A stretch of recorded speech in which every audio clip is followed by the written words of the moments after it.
Did you know that your brain is a master of deception, constantly playing tricks on you? Welcome to this intriguing exploration of Gestalt principles.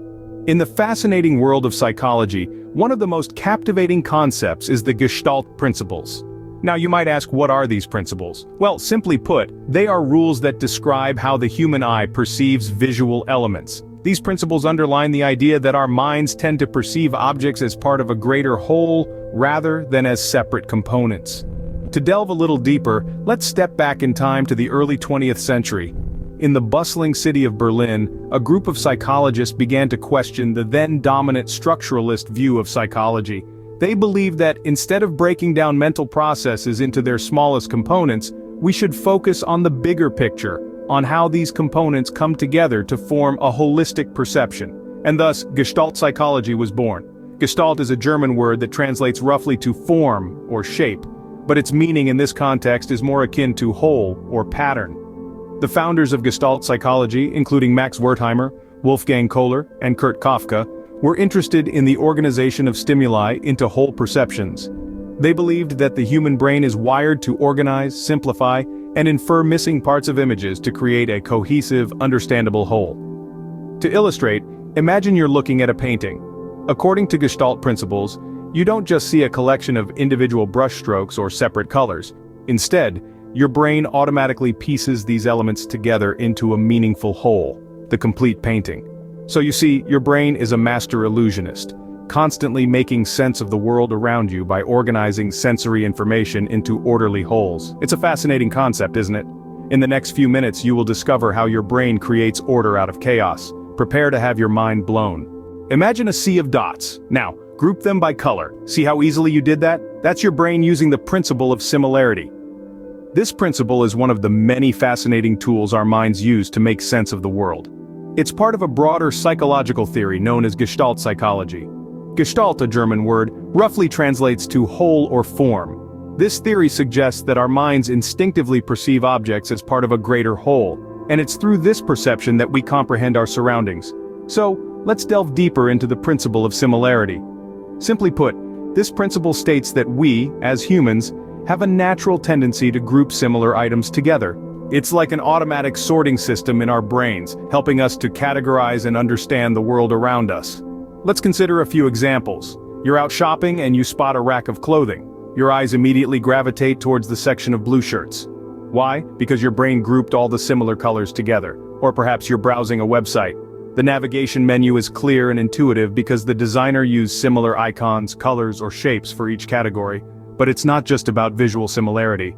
This principle extends to other senses as well. For instance, in music we often group notes that sound similar into a single melody.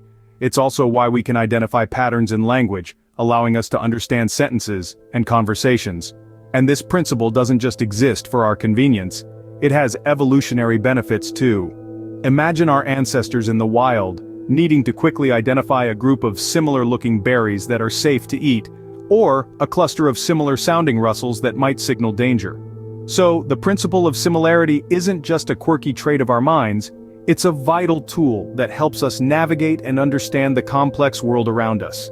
So, the next time you effortlessly group similar things together, remember, it's your brain using the Gestalt principle of similarity.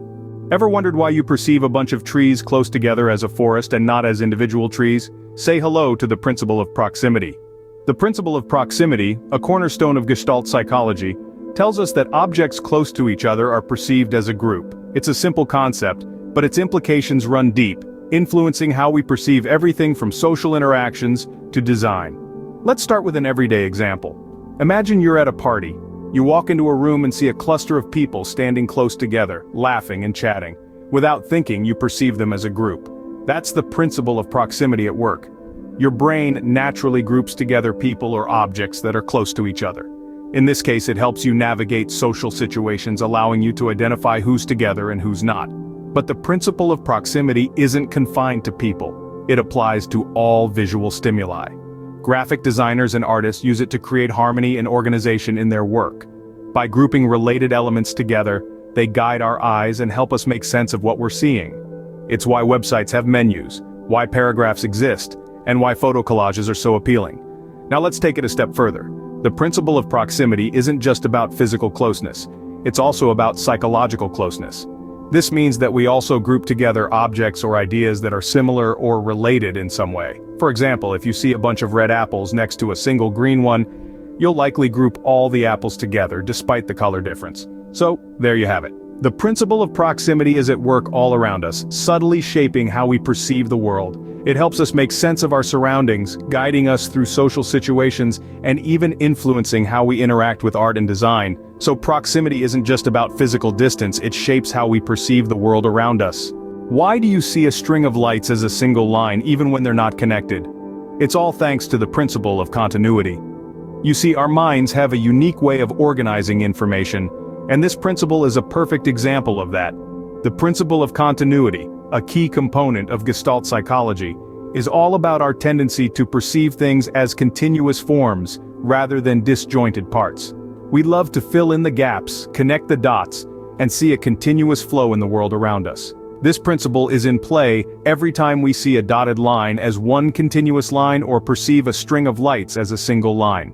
This principle isn't limited to visual perception though. It extends to other areas of our lives, including art, design, and music. In art, artists often use the principle of continuity to guide the viewer's eye across a piece. They might use a series of dashes, dots, or shapes that your mind naturally connects, creating a sense of movement and continuity. In design, continuity is used to create a sense of flow and coherence. Think about a website or a magazine layout. The elements are often arranged in a way that our eyes naturally follow, creating a continuous visual journey. And then there's music. The symphony of continuity. When we listen to a melody, we don't hear individual notes, but a continuous flow of sound. This is why a sudden break in the melody can feel so jarring. Our brains are wired to seek continuity, and when that's interrupted, we notice. So, the next time you find yourself connecting the dots in a piece of art, following the flow of a design or humming along to a catchy tune, remember, it's all thanks to the principle of continuity. Our brains are constantly seeking coherence and order, and this principle is one of the tools it uses to achieve that. Continuity, it seems, not only influences our perception but also adds rhythm to our lives. With these principles, your brain turns a world of individual elements into a cohesive experience. Now that's a powerful thought, isn't it? We've journeyed through the intriguing realm of Gestalt psychology, exploring its fundamental principles that shape the way we perceive our world. Let's take a moment to recap. We started with the principle of similarity, which tells us that objects that look alike are perceived as a group. Remember those rows of apples and oranges? Your brain naturally grouped the similar fruits together, didn't it? Next, we delved into the principle of proximity. Objects that are close together are viewed as a unit. Think about that flock of birds we discussed. Even though each bird is an individual, our minds group them together because of their proximity. And then we moved on to the principle of continuity. Our brains prefer to see continuous lines and patterns. The line of dominoes, remember? Even when the line curved, you still viewed it as one continuous line. These principles aren't just fascinating psychological phenomena, they play a crucial role in various fields, particularly in design, marketing, and communication. Designers use these principles to guide the viewer's eye and create visually appealing layouts. Marketers leverage them to make their advertisements more effective and memorable. And communicators? They use Gestalt principles to ensure their message is clear and impactful. Understanding these principles can help us appreciate the complex work our brains do every day. It's like a behind-the-scenes tour of our own perception. And it's not just about understanding how we see the world, but also about realizing how we can shape our world. And there you have it, the magic of Gestalt principles. They're not just rules, they're the beautiful language of perception. So the next time you look around, remember, there's more than meets the eye.